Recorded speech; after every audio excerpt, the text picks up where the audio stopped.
BSc part second के सभी students का आज की ऑनलाइन क्लास में हार्दिक स्वागत है।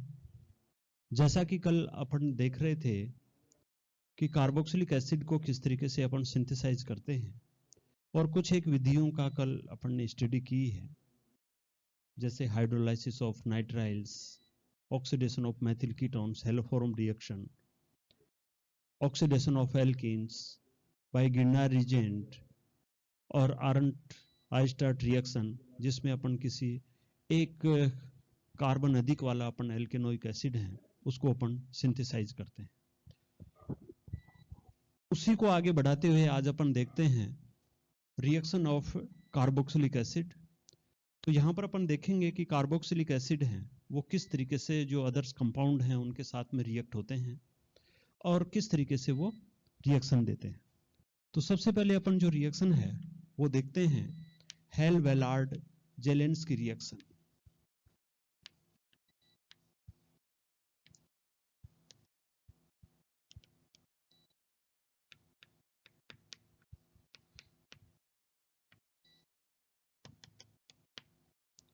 हेल-वेलार्ड जो जेलेंस्की रिएक्शन होती है, ये रिएक्शन है वो जनरली अल्फा हेलोजिनेशन रिएक्शन है। और अल्फा हेलोजिनेशन रिएक्शन का मतलब होता है कि जब अपन एल्केनोइक एसिड की रिएक्शन, जब एल्केनोइक अम्ल की अभिक्रिया उच्च ताप और लाल फास्फोरस की उपस्थिति में हेलोजन के साथ में करवाई जाती है, तो अल्फा पोजीशन पर हाइड्रोजन का सब्स्टिट्यूशन अल्फा हेलोजन परमाणु के द्वारा हो जाता है और अल्फा हेलो अम्ल प्राप्त होते हैं। इस अभिक्रिया को हेल-वेलार्ड जेलेंस्की अभिक्रिया कहते हैं।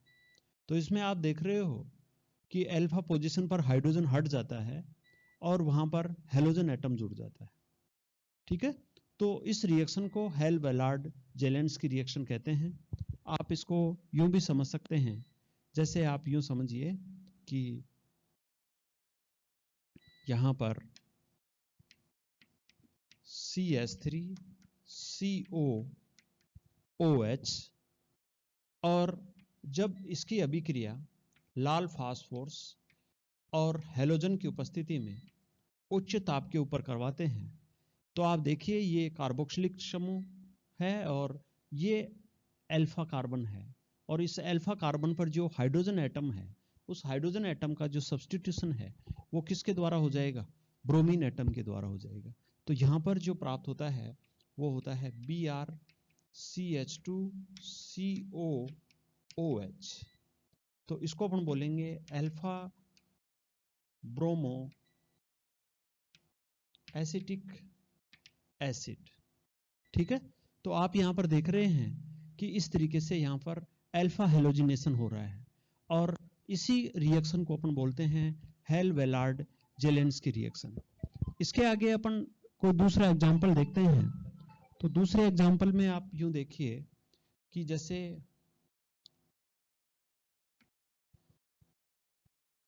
CH2COOH और यहां पर अपन फास्फोरस और ब्रोमीन को रिएक्शन करते हैं, गर्म करते हैं। तो यहां पर ये अल्फा कार्बन है और अल्फा कार्बन पर अल्फा हाइड्रोजन है। तो यहां पर अपन देखेंगे कि यहां पर CHBrCOOH, तो यहां पर भी अल्फा हेलोजिनेशन हो रहा है और यहां पर भी अपने को अल्फा हेलो अम्ल प्राप्त हो रहा है। तो इस तरीके से आप यहां पर अल्फा हेलो अम्ल प्राप्त हो रहा है। तो ये जो रिएक्शन है ये हेल-वेलार्ड जेलेंस्की अभिक्रिया की कैटेगरी में आती है। कई बार क्या होता है कि जैसे मान लीजिए अल्फा हाइड्रोजन एक से ज्यादा हो, जैसे यहां पर आप देख रहे हो अल्फा हाइड्रोजन कितने हैं? 3 हैं। तो 3 अल्फा हाइड्रोजन हैं, तो जैसे यहां पर एक अल्फा हाइड्रोजन है उसका सब्स्टिट्यूशन हो गया। यदि यही रिएक्शन अपन दोबारा करें फास्फोरस और ब्रोमीन के साथ में, तो फिर दूसरे का हो जाएगा और फिर एक बार और करें तो फिर तीसरे का हो जाएगा। तो यहां पर यदि फास्फोरस और ब्रोमीन अपन एक्सेस में लेते हैं तो सब्स्टिट्यूशन तब तक होता रहता है जब तक यहाँ पर अल्फा हाइड्रोजन प्रेजेंट होते हैं। ठीक है, तो यहाँ पर ये लाल फास्फोरस की प्रेजेंस में होता है। दूसरा और देखिए, यहाँ पर जब अपन एल्केनोइक अम्ल है उसको अपन ब्रोमीन के साथ में अपन उसकी रिएक्शन करवाते हैं, तो वो जो रिएक्शन है उसकी रेट ऑफ रिएक्शन है वो बहुत ही स्लो होती है। यहाँ पर आप देख रहे हो कि यहाँ पर अपन किसकी प्रेजेंस में रिएक्शन करवा रहे हैं, अपन करवा रहे हैं लाल फास्फोरस की प्रेजेंस में रिएक्शन करवा रहे हैं। तो लाल फास्फोरस की प्रेजेंस में जब ये रिएक्शन करवाते हैं तो रेट ऑफ रिएक्शन है वो काफी इंक्रीज हो जाती है और रेट ऑफ रिएक्शन बढ़ जाती है। तो उस कंडीशन में आप देख रहे हो कि यहाँ पर जो लाल फास्फोरस है वो एज ए कैटेलिस्ट की तरह काम करता है। और यहाँ पर अपन देखते हैं कि किस तरीके से लाल फास्फोरस है वो इस प्रकार की रिएक्शन में अपना रोल प्ले करता है। तो यहाँ पर आप देखेंगे कि ये जो लाल फास्फोरस होता है ये क्या काम करता है कि जो ब्रोमीन है उस ब्रोमीन के साथ में रिएक्ट होकर के फास्फोरस हैलाइड बनाता है, जैसे फास्फोरस ट्राइब्रोमाइड बनाता है। ठीक है, यहाँ पर ट्राइब्रोमाइड बनाएगा। उसके बाद में आप यूं देखेंगे कि यहाँ पर जो भी अम्ल होते हैं, जैसे यहाँ पर CH3 और C डबल बॉन्ड O और यहाँ पर ये जैसे OH, ये जो है ये PBr3 इनके साथ में रिएक्शन करके यहाँ पर आप देखेंगे कि ये CH3COBr इसमें चेंज हो जाते हैं और उसके साथ में ही बनता है H3PO3 और यहाँ पर इसके 3 मॉलिक्यूल्स। तो यहाँ पर आप देख रहे हो कि यहाँ पर एसिल हैलाइड बन रहा है, एसिल ब्रोमाइड बन रहा है। तो यहाँ पर जो एसिल हैलाइड और एसिल ब्रोमाइड होता है उसकी जो रिएक्टिविटी है वो जो एल्केनोइक एसिड है उस एल्केनोइक एसिड की रिएक्टिविटी से ज्यादा होती है। तो लाल फास्फोरस क्या करता है कि लाल फास्फोरस जो एल्केनोइक एसिड है उसको एल्केनोइल हैलाइड में चेंज कर देता है और एल्केनोइल हैलाइड है वो मोर रिएक्टिव होता है देन एल्केनोइक एसिड। तो यहाँ पर इसकी एक्टिविटी ज्यादा होने के कारण से ये कम रिएक्टिव है और ये क्या है, मोर रिएक्टिव है। और मोर रिएक्टिव होने के कारण से इसकी रेट ऑफ रिएक्शन है वो बढ़ जाती है। तो इसी कारण से लाल फास्फोरस की प्रेजेंस में अपन जब रिएक्शन करवाते हैं लाल फास्फोरस की प्रेजेंस में तो रेट ऑफ रिएक्शन है वो इंक्रीज हो जाती है। यहाँ पर अब इसकी रिएक्शन आप ब्रोमीन के साथ में करवाते हैं तो यहाँ पर आप देखेंगे कि यहाँ पर CH2 और ये Br C double bond O और यहाँ पर अपन देखेंगे Br और फिर ये वापस सिंपली एल्केनोइक एसिड लेते हैं अपन। तो एल्केनोइक एसिड लेंगे तो ये बन जाएगा Br CH2CO OH plus CH3COBr। तो यहाँ पर ये एल्केनोइक एसिड है ये वापस किस में, एसिल हैलाइड में चेंज हो जाएगा और यहाँ पर BrCH2COH halo alpha halo alkanoic acid प्राप्त होते हैं। ठीक है, तो ये अल्फा हेलो एल्केनोइक एसिड है। ठीक है, तो आप देख रहे हो कि ये जो लाल फास्फोरस है उस लाल फास्फोरस का इस तरीके से इस रिएक्शन में रोल होता है और इस तरीके से रोल होने के कारण से ही इस रिएक्शन की रेट ऑफ रिएक्शन है वो क्या हो जाती है, बढ़ जाती है। ठीक है, तो आप इसको एक बार और इसको रिपीट करें तो अपन क्या लिखेंगे, जब एल्केनोइक अम्ल की अभिक्रिया लाल फास्फोरस और उच्च ताप की उपस्थिति में हेलोजन के साथ में करवाई जाती है तो अल्फा हेलो अम्ल प्राप्त होते हैं। इस अभिक्रिया को हेल वोलार्ड जेलेंस्की रिएक्शन कहते हैं। ठीक है, यहाँ पर जब ये रिएक्शन लाल फास्फोरस और ब्रोमीन की एक्सेस में होती है तो अल्फा हेलोजिनेशन तब तक होता रहता है जब तक अल्फा हाइड्रोजन प्रेजेंट होते हैं। एक ये एग्जाम्पल देख रहे हैं, दूसरा ये एग्जाम्पल देख रहे हैं। उसके बाद में अपन देखते हैं कि जो लाल फास्फोरस है उसका इस रिएक्शन में क्या यूज है। तो आपने यहाँ पर पढ़ा है कि लाल फास्फोरस और हेलोजन है वो आपस में रिएक्शन करके फास्फोरस हैलाइड बनाते हैं। ये फास्फोरस हैलाइड हैं वो एल्केनोइक एसिड को एल्केनोइल हैलाइड में चेंज कर देते हैं जो कि मोर रिएक्टिव होता है और मोर रिएक्टिव होने के कारण से इसका ब्रोमिनेशन है वो इजीली हो पाता है और इजीली होने के कारण से यहाँ पर अल्फा हेलो अम्ल बनने की जो रेट है वो भी ज्यादा होती है। ठीक है। तो इस तरीके से आप यहाँ पर देख रहे हो कि होल वोलार्ड जेलेंस्की रिएक्शन के दौरान अल्फा हेलो एल्केनोइक एसिड प्राप्त हो रहे हैं। तो ये कार्बोक्सिलिक एसिड की एक इंपॉर्टेंट रिएक्शन है और इसके अंदर अपन ये देखेंगे कि किस तरीके से यहाँ पर अल्फा हेलोजिनेशन है वो अपन कंप्लीट करवाते हैं। ठीक है।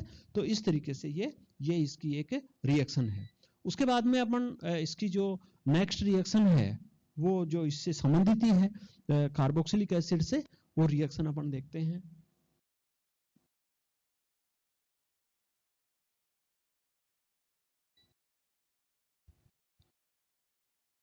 इसके अंदर देखिए सिंथेसिस ऑफ एसिड क्लोराइड।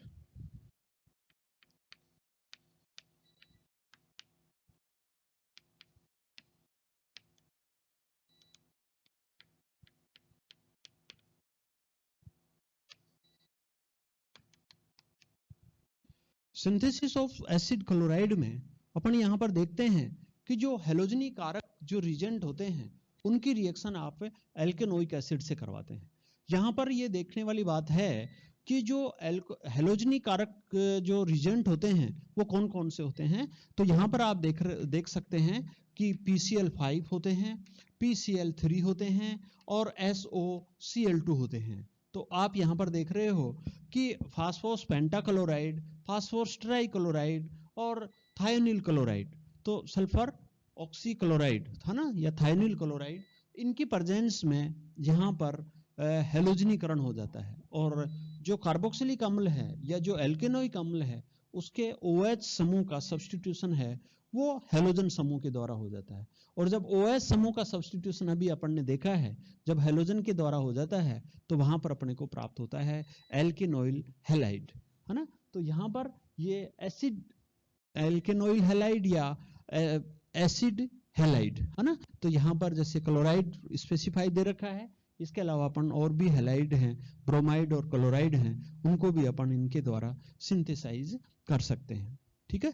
तो यहाँ पर जैसे सबसे पहले अपन देखें कि जैसे CH3 और यहाँ पर CH2 और यहाँ COH, ये प्रोपेनोइक एसिड, और इसकी रिएक्शन आप PCl3 के साथ में करवाएंगे तो यहाँ पर प्राप्त होगा CH3 CH2 COCl plus H3PO3, और यहाँ पर इसके 3 मॉलिक्यूल्स काम में आएंगे क्योंकि यहाँ पर ये OH है ना, ये OH, इस OH का सब्स्टिट्यूशन किसके द्वारा हो रहा है, Cl के द्वारा हो रहा है।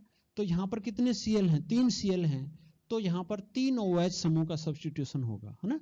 तो यहाँ पर अपन ने 3 ले लिए और 3 OH इधर आएंगे तो 3 OH और एक फास्फोरस, तो यहाँ पर क्या हो गया POH3, तो यहाँ पर H3PO3, है ना। तो H3PO3 इस तरीके से यहाँ पर यहाँ बनता है। इसी की रिएक्शन आप फास्फोरस पेंटाक्लोराइड की प्रेजेंस में करवाएंगे CH3 CH2 COOH plus phosphorus pentachloride. तो इस कंडीशन में भी इसी तरीके से यहाँ पर CH3 CH2 COCl प्लस, और यहाँ पर आप लिखेंगे POCl3 प्लस HCl। ठीक है। तो यहाँ पर भी आप देख रहे हो कि यहाँ पर भी एल्केनोइल हैलाइड प्राप्त हो रहे हैं, एसिड हैलाइड प्राप्त हो रहे हैं, एसिड क्लोराइड प्राप्त हो रहे हैं। ठीक है। तो यहाँ पर इनकी प्रेजेंस में सल्फर डाइऑक्साइड के साथ में, या सल्फर डाइऑक्साइड नहीं सॉरी, थाइनिल क्लोराइड के साथ में भी जब इसकी रिएक्शन करवाते हैं तो ये भी इस तरीके का एक रिजेंट होता है, क्लोरीन कारक रिजेंट होता है, जिसमें OH समूह का जो सब्स्टिट्यूशन है वो हेलोजन समूह के द्वारा यहाँ पर पॉसिबल होता है। ठीक है। इसी के साथ में अपन इसकी रिएक्शन भी देखें अपन CH3 CH2 और यहाँ पर आप देख रहे हो COH प्लस SOCl2। तो यहाँ पर आप देखेंगे कि यहाँ पर जो बन रहा है वो होगा CH3 CH2 COCl plus sulphur dioxide and HCl। यहाँ पर ये दोनों ही उत्पाद गैसीय होने के कारण से यहाँ पर ये जो प्रोडक्ट है वो अपने को शुद्ध मात्रा में प्राप्त होता है, इसके कारण से भी इसका इंपॉर्टेंस बढ़ जाता है। तो आप इस प्रकार से देख रहे हो कि फास्फोरस पेंटाक्लोराइड, फास्फोरस ट्राइक्लोराइड और थाइनिल क्लोराइड की प्रेजेंस में, इनके साथ में यदि अपन एल्केनोइक एसिड की रिएक्शन करवाते हैं तो अपने को एल्केनोइल हैलाइड प्राप्त होते हैं। और एल्केनोइल हैलाइड के बारे में अभी आपने देखा कि ये एल्केनोइक एसिड की तुलना में मोर रिएक्टिव होते हैं। तो जब भी अपने को एल्केनोइक एसिड की रिएक्शन यदि फास्ट करवानी है तो पहले उसको अपन एल्केनोइल हैलाइड में चेंज करते हैं जनरली, और उसके बाद में उसकी रिएक्शन करके वो जो हैलाइडन समूह है उसको अपन बाद में हटा देते हैं। तो इस तरीके से इसकी रेट ऑफ रिएक्शन को भी इंक्रीज कर सकते हैं। ठीक है, तो इस तरीके से आप देख रहे हो कार्बोक्सिलिक एसिड की रिएक्शन में अपन किस तरीके से एल्केनोइल हैलाइड है उसको अपन सिंथेसाइज कर सकते हैं। इसके बाद में देखो सबसे जो इम्पोर्टेंट और भी इसके संबंधित जो इम्पोर्टेंट रिएक्शन है वो है सिंथेसिस ऑफ एस्टर। तो सिंथेसिस ऑफ एस्टर में देखिए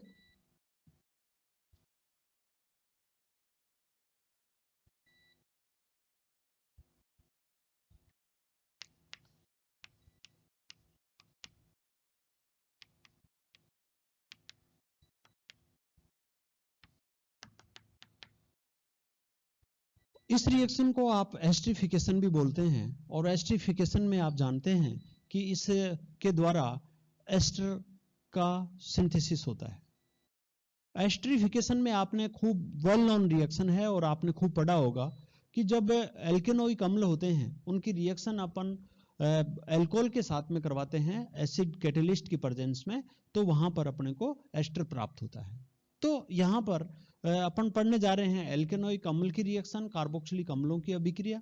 तो जो कार्बोक्सिलिक अम्ल हैं उनकी अभिक्रिया अपन किससे करवाते हैं? एल्कोहल से करवाते हैं, और एल्कोहल से करवाने पर एसिड कैटेलिस्ट की प्रेजेंस में अपने को एल्केन एस्टर प्राप्त होता है, एल्केनोइड प्राप्त होता है, और उसको अपन एथिल एसीटेट या इस तरीके से भी बोलते हैं उसको। तो इस तरीके से अपने को प्राप्त होता है। ठीक है, देखिए रिएक्शन में यहां पर आप देख रहे हो कि CH3COOH plus HOCH3 ethyl Maithil alcohol, और यहाँ पर एसिटिक एसिड। तो यहाँ पर जो प्रोडक्ट प्राप्त होता है COOCH3 प्लस H2O, और ये जो आप देख रहे हो इसको अपन बोलेंगे मैथिल एथेनोएट, है ना। तो ये क्या प्राप्त हो रहा है अपने को? एस्टर प्राप्त हो रहा है। जनरली इस रिएक्शन में देखा गया कि जो H2O यहाँ पर बनता है, जैसे जैसे अपन H2O को हटाते जाते हैं रिएक्शन फॉरवर्ड डायरेक्शन में आगे फॉरवर्ड होती है, और जो रेट ऑफ एस्टर बनने की जो प्रक्रिया है एस्टरिफिकेशन है, वो एस्टरिफिकेशन फास्ट होता है। तो यहाँ पर H2O को जैसे जैसे हटाते जाएंगे वैसे वैसे अपने को एस्टर प्राप्त होता जाएगा। एस्टरिफिकेशन की रिएक्शन इसलिए भी इंपॉर्टेंट है क्योंकि कई बार इसकी खूब स्टडी भी हुई है, क्योंकि यहाँ पर आप देख रहे हो कि यहाँ पर H2O मॉलिक्यूल निकल सकता है। वो H2O मॉलिक्यूल्स इस तरीके से भी निकल सकता है जिसमें कार्बोक्सिलिक अम्ल है उसका कार्बन और ऑक्सीजन बॉन्ड टूट रहा है, कार्बन और OH बॉन्ड टूट रहा है, और यहाँ पर जो मेथेनॉल है या जो एल्कोहल है उसका OH बॉन्ड टूट रहा है। ठीक है, और इस तरीके से भी आपको क्या प्राप्त होता है? एस्टर प्राप्त होता है। दूसरी पॉसिबिलिटी और देखिए, दूसरी पॉसिबिलिटी ये भी हो सकती है कि यहाँ पर ये इसका H है और इसका क्या है? OH है। ये इसकी सेकंड पॉसिबिलिटी है, ये यहाँ पर इसकी फर्स्ट पॉसिबिलिटी है। अब जो एस्टरिफिकेशन होता है, जो एस्टर का फॉर्मेशन होता है, वो तो एक ही तरीके से होगा, है ना। यहाँ पर दो पॉसिबिलिटी हैं, तो फिर अपने को गुड पाथ कौन सा है, राइट चॉइस कौन सी है, या रिएक्शन है वो कौन सी चॉइस को सेलेक्ट करती है कि यहाँ पर OH इस तरीके से टूटता है या फिर इस तरीके से टूटता है। तो इसका कई दिनों तक कंफ्यूजन ही रहा। उसके बाद में आइसोटोप जो मेथड है, उस आइसोटोप मेथड को इसके ऊपर अप्लाई किया गया। जैसे आपने पढ़ा होगा रिएक्शन मैकेनिज्म, जब भी अपन पढ़ते हैं तो रिएक्शन मैकेनिज्म को डिटरमाइन करने की कुछ मेथड्स होती हैं, जैसे स्टीरियोकेमिकल मेथड है, काइनेटिक मेथड है, उसी प्रकार से एक होती है आइसोटोपिक मेथड। ठीक है, तो यहाँ पर भी इसकी मैकेनिज्म किस तरीके से होती है, और एस्टरिफिकेशन के दौरान कार्बोक्सिलिक एसिड में कौन सा बॉन्ड टूटता है, एल्कोहल में कौन सा बॉन्ड टूटता है ना। तो यहाँ पर कौन सा बॉन्ड टूटेगा और किस तरीके से इसकी मैकेनिज्म होगी, इसको जांचने, इसका डिटर्मिनेशन करने के लिए यहाँ पर आइसोटोपिक मेथड काम में ली गई। देखिए कैसे ली गई। यहाँ पर देखा गया कि यहाँ पर CH3 और यहाँ COOH प्लस HOCH3, तो यहाँ पर जो मैथिनॉल है, मैथिल एल्कोहल है या और कोई एल्कोहल है, उस एल्कोहल में ये जो ऑक्सीजन है, ये आइसोटोपिक ऑक्सीजन का इंसरेशन करवा दिया यहाँ, और आइसोटोपिक ऑक्सीजन का इंसरेशन करवाया तो उसके बाद में इसकी रिएक्शन करवाई, सॉरी यहाँ पर एसिड कैटेलिस्ट की प्रेजेंस में, यहाँ पर एस्ट्रोसोफोर इस तरीके से लेते हैं, उनके प्रेजेंस में रिएक्शन होती है। ठीक है, तो यहाँ पर जो एस्टर प्राप्त हुआ वो इस तरीके से प्राप्त हुआ, CH3 COO और CH3 और 18 प्लस H2O। तो ये इस तरीके से, मतलब जो एस्टर प्राप्त हुआ है ना, उसमें ऑक्सीजन 18 प्रेजेंट थी, और ऑक्सीजन 18 है वो अपन ने किस में लिया है, एल्कोहल में लिया है। तो इसका मतलब क्या हुआ कि यहां पर ये ऑक्सीजन 18 है, ये एस्टर में चली गई, तो इसका मतलब ये जो OH है, ये यहां से इसका OH टूटता है, और ये जो H2O मॉलिक्यूल्स है, वो H2O मॉलिक्यूल्स है, उसमें ये जो ऑक्सीजन है वो कार्बोक्सिलिक एसिड से प्राप्त होता है। इसका मतलब जो कार्बोक्सिलिक एसिड है उसमें इस तरीके से बॉन्ड टूटता है, और एल्कोहल होता है उसमें इस तरीके से बॉन्ड टूटता है। ठीक है, तो ये फिर डिसाइड हुआ कि यहाँ पर वास्तव में जो एस्टरिफिकेशन की जो रिएक्शंस होती हैं उनमें इस तरीके से बॉन्ड ब्रेकिंग होती हैं, जो कि आइसोटोपिक ऑक्सीजन के इंसरेशन के द्वारा या आइसोटोपिक मेथड के द्वारा इसका निर्धारण हुआ। तो ये जो रिएक्शन है, ये रिएक्शन कहलाती है एस्टरिफिकेशन, और इसके द्वारा आप देख रहे हो कि एस्टर को सिंथेसाइज करते हैं। उसके बाद में इसके अपन मैकेनिज्म देखें कि किस तरीके से एस्टरिफिकेशन होता है और किस तरीके से एस्टर का फॉर्मेशन होता है। तो मैकेनिज्म देखिए आप,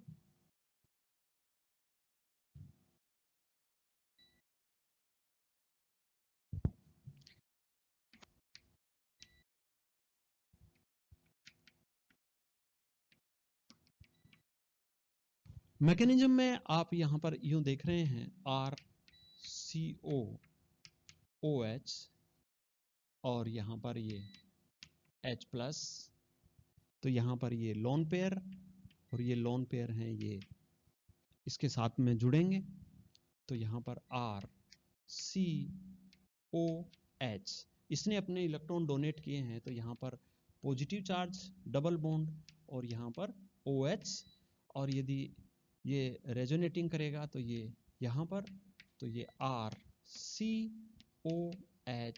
और OH, और यहां पर ये पॉजिटिव चार्ज।